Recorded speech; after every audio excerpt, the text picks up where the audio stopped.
This is regarding the Kickstarter campaign that I'm doing, trying to raise money to write a concerto, which I've already started writing the concerto. This is to further ease my stress and have peace of mind while I write this concerto. I'm going to spend over 400 hours writing it, and $1,000 equals $2.50 per hour. So I'm probably in a different country making minimum wage at that point. However, I do want to talk on a serious note about why I'm doing this. And at the very deepest levels, I got back into music and I got back into cello playing with the death of my mom, like literally on her deathbed. I talked to her about performing the Elgar Concerto, and I talked to her about getting back into music and playing. And there was a point where her eyes lit up. She's like, "Oh, I want to be there. I want to be there." And it was one of those things where I realized that she wouldn't be there physically, but she'd be there spiritually. Over the years, my family's been very fractured, and there's been a lot of pain. It's almost been like in some ways, a Shakespearean tragedy. With that pain and suffering, that my dad died when I was 15.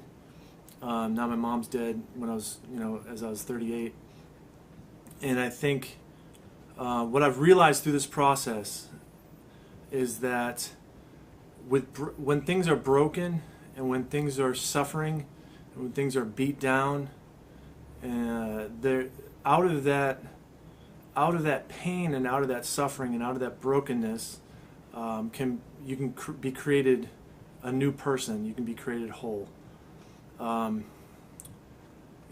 Sting, the musician Sting, has this line in a song called "The Lazarus Heart." I don't remember the line exactly, but the concept is basically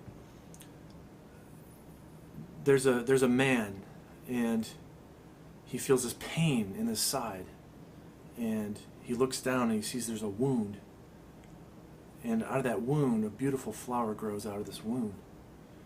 And he turns around and he looks and he sees in the hand a sword in his mother's hand. She caused the wound, and out of that a beautiful flower grew out of it. Now, I'm not saying my mother caused a bunch of wounds or anything, but with her passing, it certainly does. This concerto is about processing the different feelings and emotions I feel about her passing.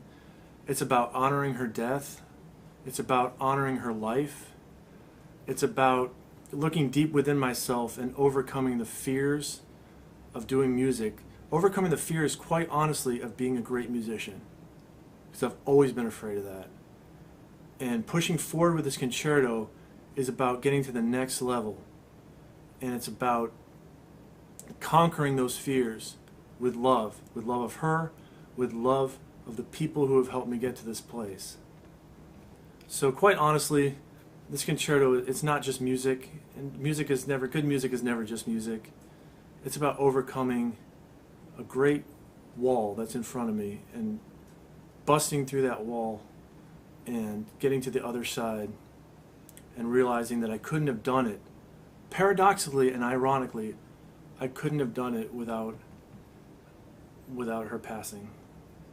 So that's what this concerto is about. Thank you for watching.